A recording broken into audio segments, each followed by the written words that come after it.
going on, everyone? Welcome to the Davidson podcast, where I get to interview amazing people and help share their wisdom with the world. Let me know your takeaways and feel free to connect with the guest. I'm aiming to build a community around coaching, self-development, leadership, where people are not afraid to be their most authentic versions of themselves. You can find us on video by searching the Davidson podcast on YouTube. Welcome and enjoy the ride.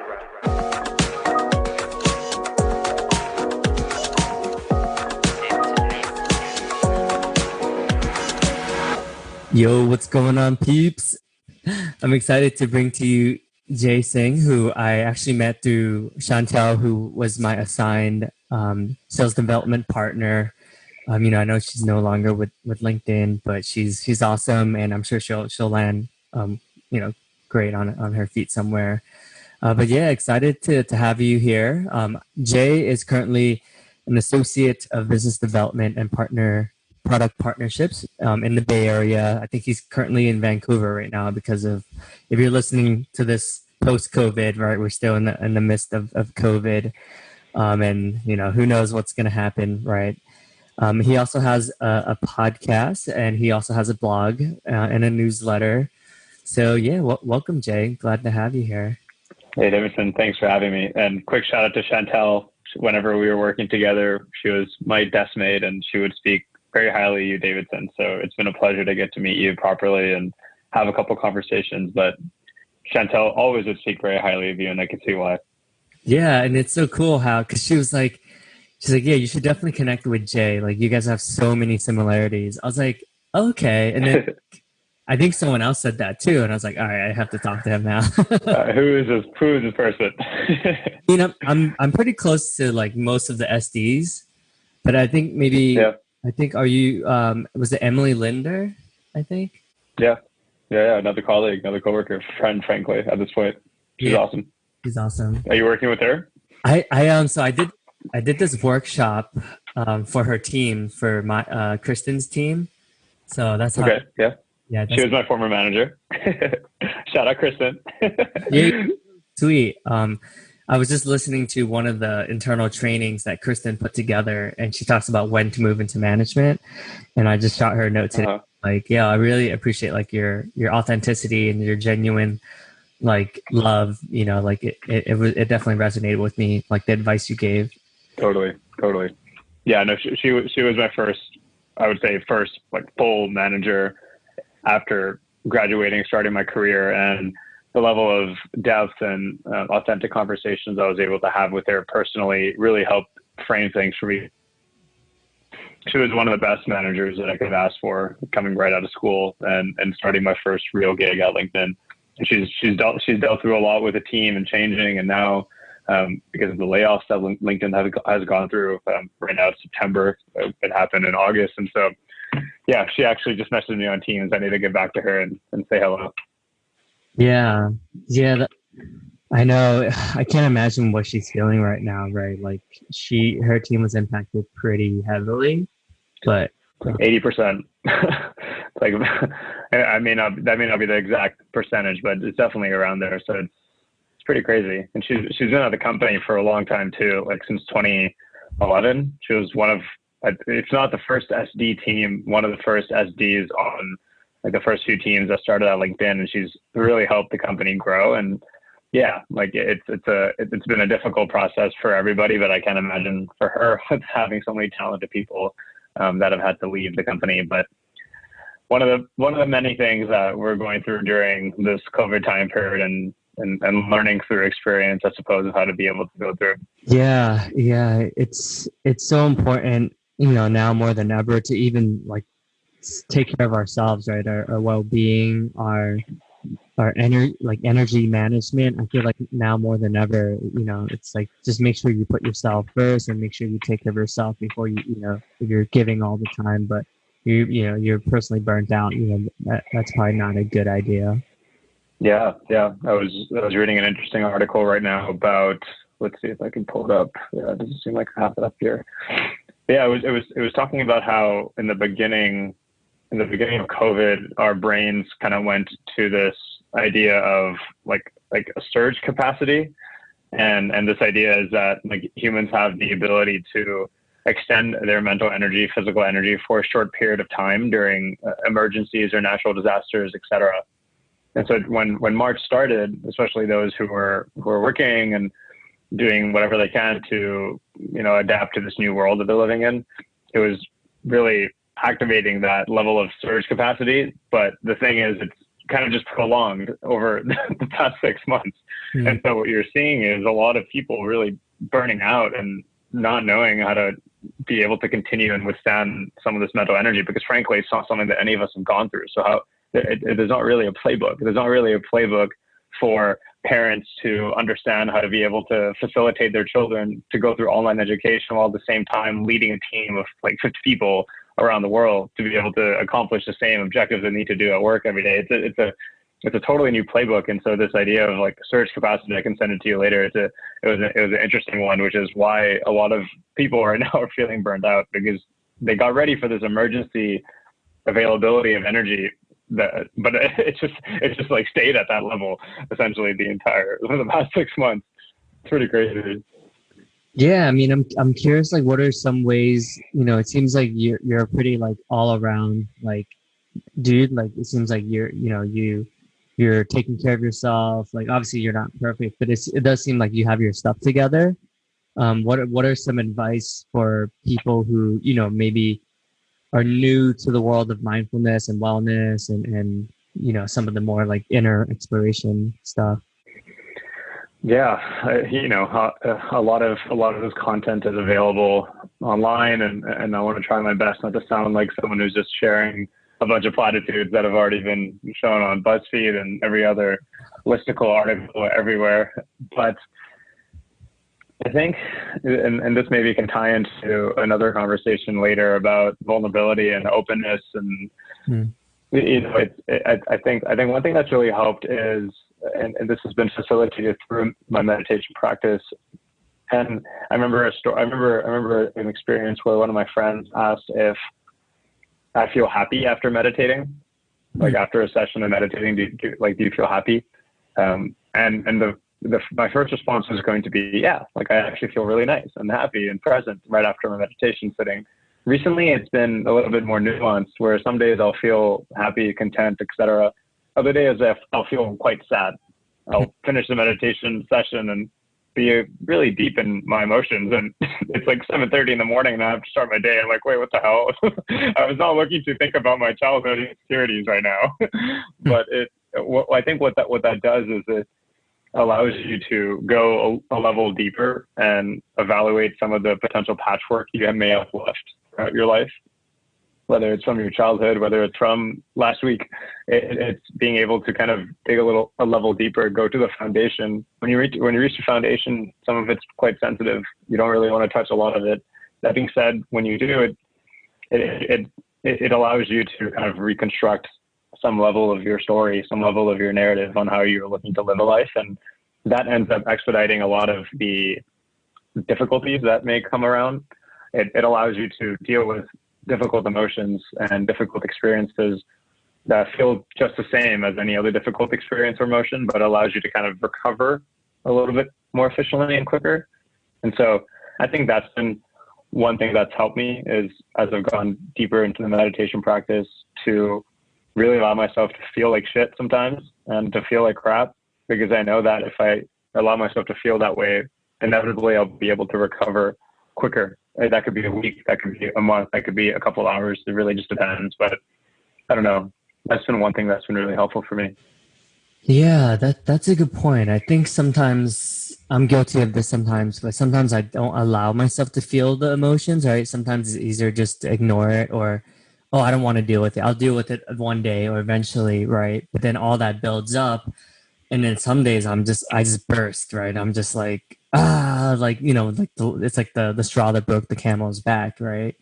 And that's never a really healthy way of going about life, when like you're just like nice to everyone all the time, and then like one day like someone just says something that just rubs you the wrong way, and you're just like, fuck off, It's like yeah.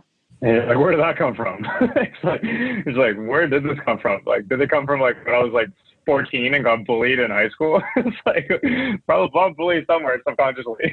But I totally feel that. Yeah. And I'm curious, like, what made you want to start your own blog, and your newsletter? Yeah. I'm trying to think back to like when to start it. I think I was in college and I had a little bit more extra time on my hands, and I would always be sharing articles and links to a bunch of my friends just because I was reading and watching YouTube videos and just engaging with all these different types of content. And I wouldn't think that one of my friends or mentors or someone would really engage with it. And I started just to collect it every single week and like list it out. In the beginning, it was just a bunch of links to be able to share with some friends, and I didn't write anything about them. I just would share them, and I asked for some feedback inevitably over the course of the next few months. And some of the feedback that I received was, hey, you should write a little bit about the links that you're sending so it could provide some context on what you're trying to share. Why is this interesting? Why should I open it up and read it? And so that's when some of the exercises of writing and contemplating on what I was reading started. I think over time, it's become a really interesting process of being able to, I guess, go through a process of engaging with an idea. Some people engage with ideas a little bit differently. For me, it's usually through conversation like this, maybe watching a YouTube video or reading a blog, trying to reflect on it, put it out in the world, share with you, Davidson, see what you think, get your criticisms, your feedback, update it, and then actually try to write it, because I now know that writing has acted as a beneficiary for like a couple of reasons. One, it helps me think. If I can construct my thoughts and you can read it and you understand it, that means I probably have a good grasp of it. If I write something down, I share it with you and you're like, I don't know what the hell you're saying, that probably means I actually don't know what the hell I'm saying.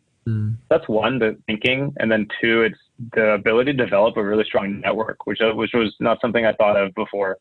People can engage with the writing, especially through a newsletter, like whenever they want to. They can get an update on your life. They can respond back to you. Hey, this is an idea that I was also thinking about. What do you think about this? It's also a good way for people that are reaching out to you for the first time to start engaging with your writing and get a good understanding of the type of person that you are. And so it's something that I really want to continue doing over time.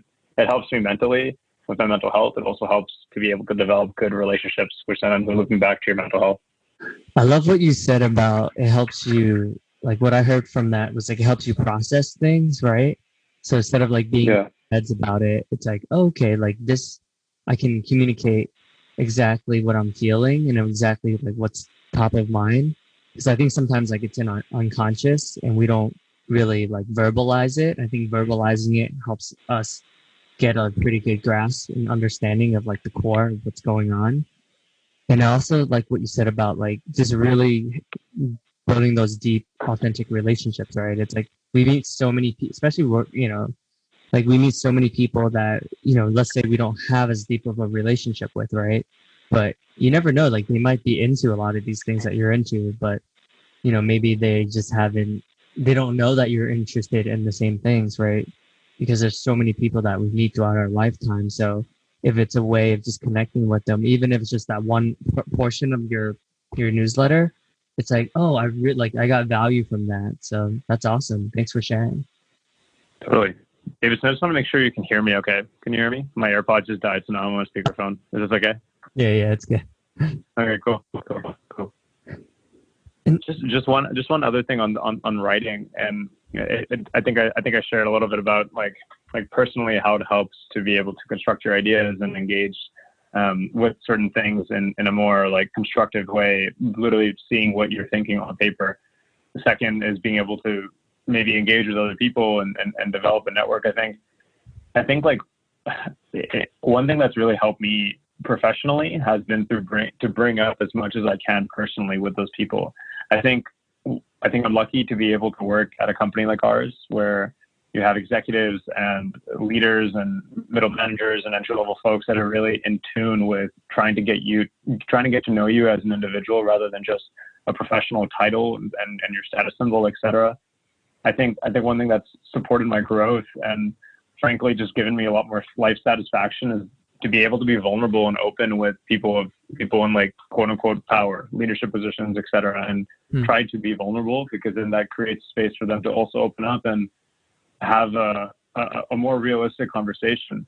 I think what it's done for me then is to humanize these leaders a lot more effectively, and think that, hey, like, you know what, if they can do it, then like they're really smart and they work really hard, but I'm actually getting to know them on a personal level at this point. We're grabbing drinks, we're hanging out, we're chatting for coffee, we're grabbing a Zoom call. I know you as an individual. Now I know like what you've done to be able to obtain that level of success professionally and personally. Like now I can live into that as well.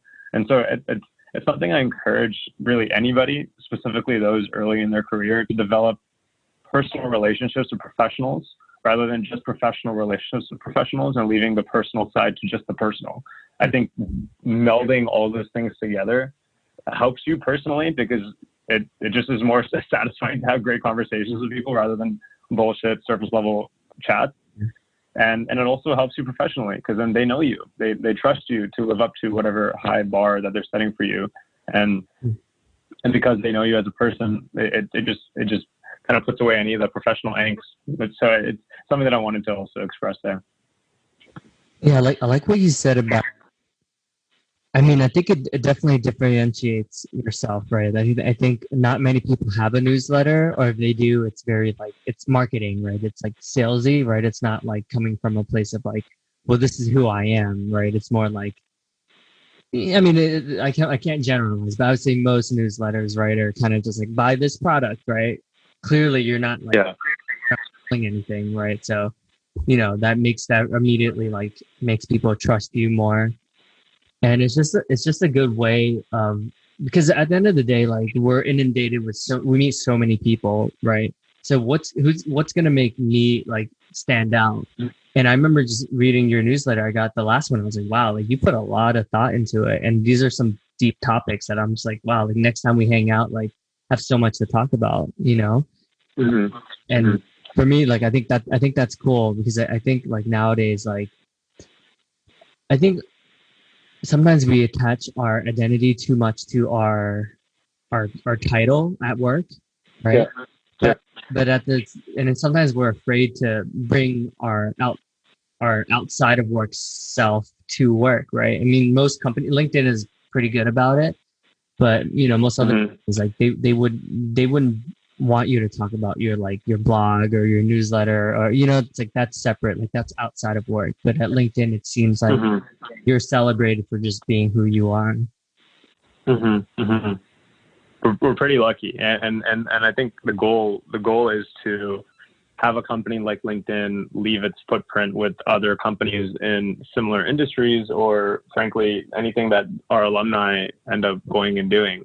There should be an expectation for any of the alumni from this company to go on to the next company, to start their own company, and have those cultural values just be an assumption of the operating system of the organization that they're working at or that they're starting, which is pretty cool. And ideally, this culture ends up having trickle-down effects for the rest of the economy. Let's see how long that happens. And obviously, there's work that LinkedIn can do as well. But frankly, we're at a great place, and a lot of the ways that they think about things are very forward-thinking, especially considering we do work in corporate America. Doesn't feel like that sometimes, thankfully, at LinkedIn, which is really nice. Yeah, and so I know one of the projects we have together is like specifically around like masculinity and our definition of it, and it seems like you're very passionate about a lot of things, which I think is great. Would you like to share a little bit more about like your journey and sort of like how you ended up at LinkedIn? For sure. And do you want me to talk about like vulnerability and masculinity in there, or do you want to go first as background and then we can talk about that later? Whatever you want.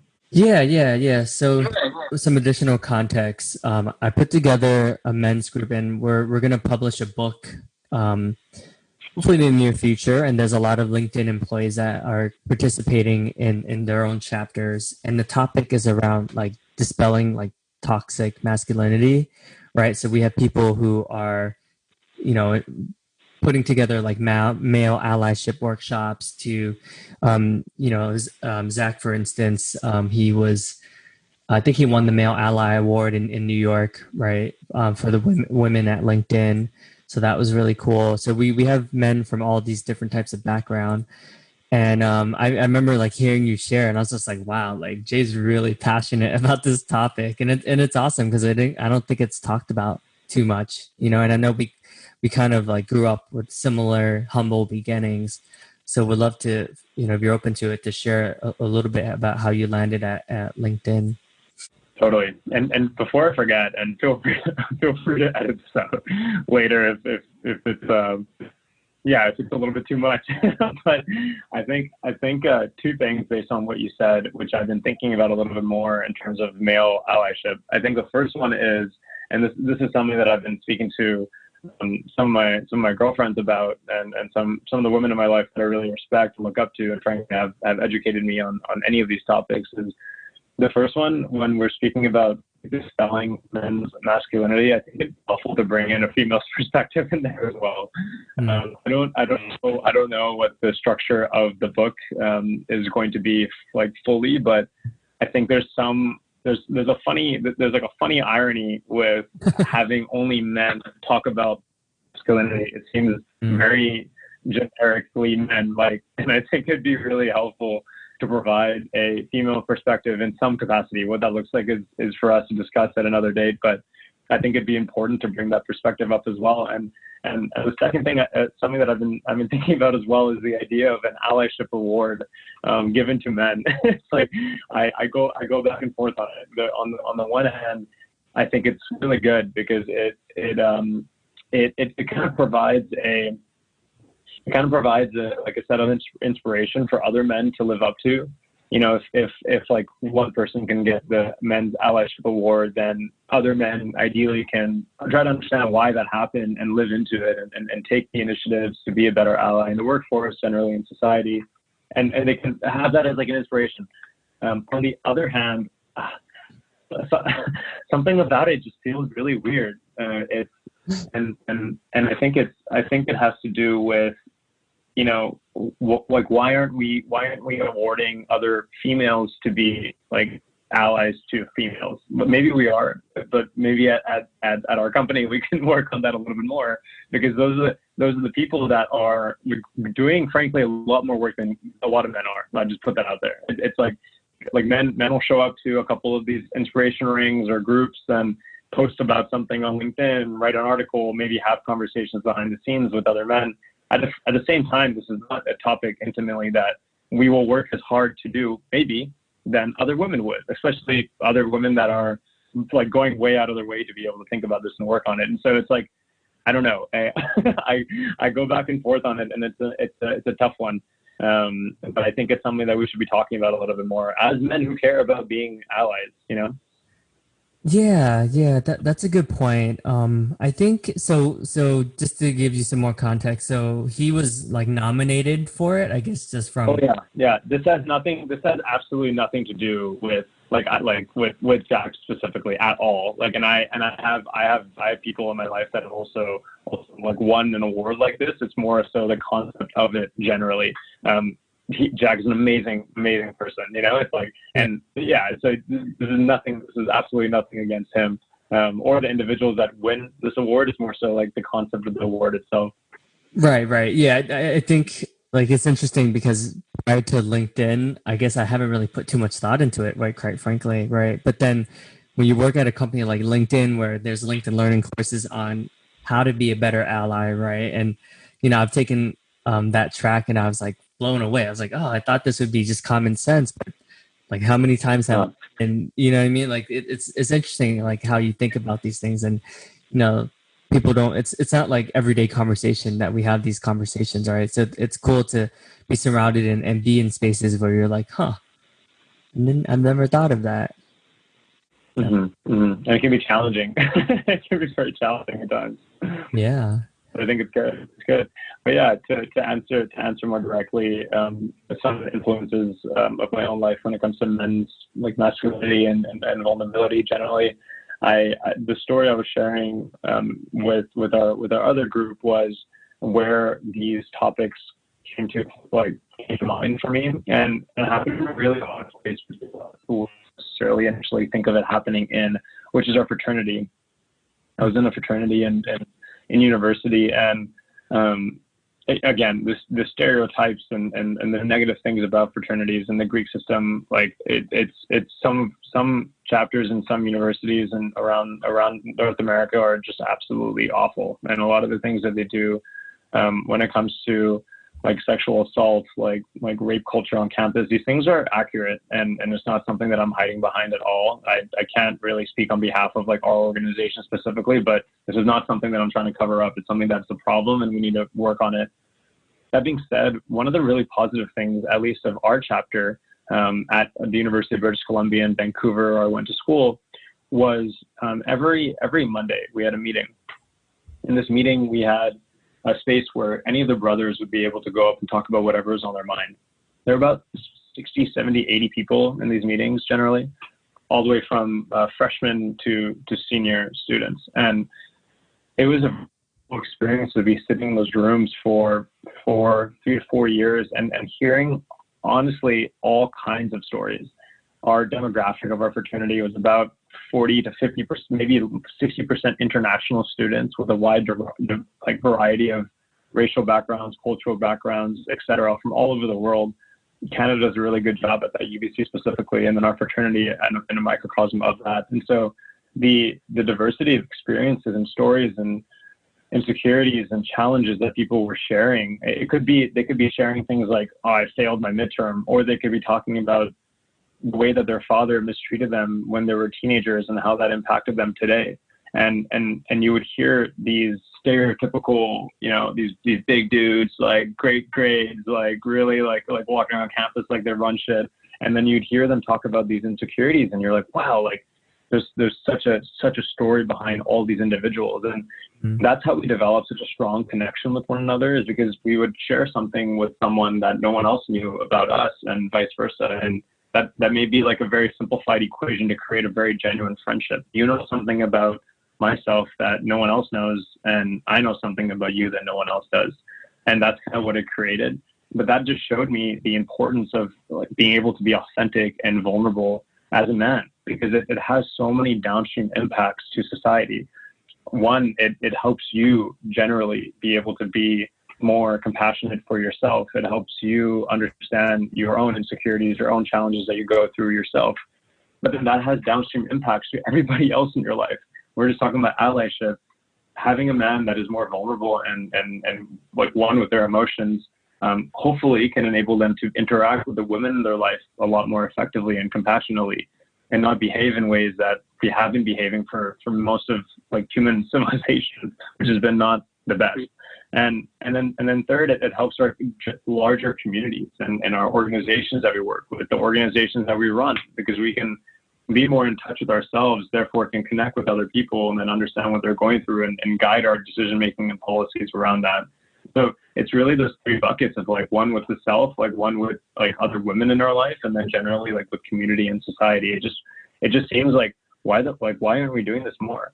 And I'm lucky, and I think we're all lucky in our generation now, at least in North America, that we're able to have these conversations more and think about it and talk about it, and hopefully educate our kids to do something a little bit better. Like it's almost like a man's journey, like throughout, from like my grandpa, for example. He was really hardworking, but he never really knew like what all these concepts of love and compassion really were. So it was very difficult for him to be able to provide that to my father, who found it difficult to provide it to me. So it's almost like each generation we're chiseling away at what it means to be like that ideal person, that ideal man. And ideally, it's someone who is more in touch with their emotions, can like understand themselves better, can talk to their daughters better, can have these more authentic conversations. It's something that's very passionate. I'm very passionate about this. Yeah, I love what you said about intergenerational like trauma being passed down. Because my wedding coming up in October, like something that Congrats, man. Thank you. Something that I thought about more recently, right? As like it gets closer, you start to kind of reflect on your past. But yeah, grandfather like was not the most faithful person to my grandmother, and and I think in that in Vietnam, like the old school mentality, like, and not to say it was expected or it was like okay, but by societal norms, like it was much more common, right? It's like, back in the day, it was like, hey, I'm the man of the house, like I do what I want, right? And clearly, like that has a huge impact, right? Because she had 14 kids, and then my dad was one of the 14, and him having his father around in his life, like he modeled. My dad tried. I don't think he did it intentionally. I think unconsciously he tried to model like my father, right? But just basically just not being around in my life. So it's like, where do I get to disrupt that pattern, and get to, be something different, right? Like it doesn't have to continue. Like I can practice a new way of being. So yeah, that's what you're saying. Yeah, no, I love that story from your side as well, because right now you're aware of the fact that there could be potential, influences that could lead you to not be the best like man for your kids or whatever that ends up being, but you're aware of it, and you're aware of like this intergenerational influence, and then ideally you can, because you're aware of it, take action to kind of like get away from it or work on it or whatever it is. But it's hard. it's hard because it's what you grew up with, it's what you saw. Again, it's taking maybe that like intergenerational perspective, like thinking more of like what our kids are going to be like, or what their kids are going to be like, and just trying to influence them in the best way possible. I don't know. Those are hard questions. Yeah, and then I also liked what you said about just creating that space and that structure where all these men could be vulnerable, right? Because I do think like this is like a more general this is more generalizing, but women, it seems like they have groups and spaces where they can talk more openly about their feelings, right? Whether it's feeling a midterm or just like venting about something that in their lives, right? But what you have with your fraternity, I don't think that's common. Like I don't think every man in the world has that, and I think having these conversations is beautiful, because the more men see this being practiced, the more they're like, oh, okay, like it's two grown men that are able to talk about these things openly. Yeah, exactly. And if guys can do it with each other and other guys, then it also lessens the load on like their partner. Like how many times have you heard like women saying, man, like my boyfriend like always comes and just like complains about all things and is like opening up, and that's fine, like I'm there for them, but like I have my other friends to also go talk to about these different things that are happening in my life, but they may not, because they don't have the type of relationship with their other men in their life to have those open dialogues. But if you do that, and ideally like it can lower the burden on your partner from just being the person who's dealing with all of your emotional not baggage, but all of your emotional like things that happen in your day-to-day life. Yeah, well, this has been a pretty awesome conversation. I feel like we touched on some pretty deep topics. I would say some of the big takeaways that I've gotten from this conversation is like, just around authenticity and like stepping into and not being afraid to like share yourself, right? I think we all crave like that human connection, that like raw, just like deep conversation, right? I think too many of us like have these superficial conversations because we're afraid of like, well, if they know the true me, like they might think, judge me, or they might think, oh, like, but I think the more vulnerable we can be and the more honest we can be with ourselves and others, like it just leads to a higher quality of life, right? Because at the end of the day, like, that, hey, like these are people that I can talk to about anything, and I'm not afraid to just talk about what's going on in my life, instead of like, oh yeah, I'm good. It's like, how you doing? Like, oh, I'm good. Like, how about you? Are you good? It's like, very surface level. Yeah. And another thing, this kind of relates a little bit to what we were talking about right now, but also a question before of like what helps with like just general mental health. I think people in their 20s and early 30s prioritize, career, they prioritize relationships, they prioritize the things that we should be prioritizing, like more so in what society tells us to, which is the right way potentially to prioritize. For me, it's been actually prioritizing like family and friends first, always, like always, and then figuring it out for everything else afterwards. What I'm like very tactically, what I mean by that is it's a work day. It's Tuesday. This is a conversation right now that I want to have, and I know that it's impactful, and that may mean another hour or two of extra work later in the evening, which may mean that I may work a little bit later today. Yeah. A friend may call at like 9 a.m. and I had this big project I needed to finish by like 3 p.m. I'm going to take that call potentially if they really needs to, if she really needs to speak to me, or he really wants to be able to vent, and I'm going to take that call, and I'll figure out the work stuff after. And I always figure out the work stuff. That's the thing. You will always figure it out. It's not, you're not going to implode. It'll figure itself out. But sometimes those personal relationships end up fizzling away because we're only prioritizing on our work and our relationships, like with our partner. Like ideally there's a more holistic perspective there where you can prioritize those friendships, because they end up, and family, because they end up coming back around in like so many valuable ways for yourself, and also just generally for like your friends that you have. And so that's like one thing that I don't hear that often. And I don't know, like there can be both. You can prioritize that and then also achieve a lot in your career. You can do both. Yeah, that's a really good takeaway. I think like the COVID era has actually helped us see like how much we've been prioritizing work and career. And I think people are starting to see like, oh, okay, like maybe I should take some time to catch up with family or people I haven't spoken to in a while. So in a way, this time has been timely in the sense that, it's helped us kind of reflect and reach out to loved ones more often than we normally do. Mm-hmm. Well, thank you, Jay. I really appreciate your insights, your wise beyond your years. Being a relatively young dude, it's pretty cool. Can't wait to see what you continue to create and all the spaces that you're part of. I'm excited to keep working on this book together. I need to get to my first draft. All right, you'll get it done. I have faith in you. Thanks, man. Well, that's it, folks. Hope you enjoyed this episode. Please subscribe and let me know what your thoughts are. If there were any takeaways, I welcome all positive and constructive feedback and hope you enjoy. Stay tuned for more interesting stories and guests. Take care.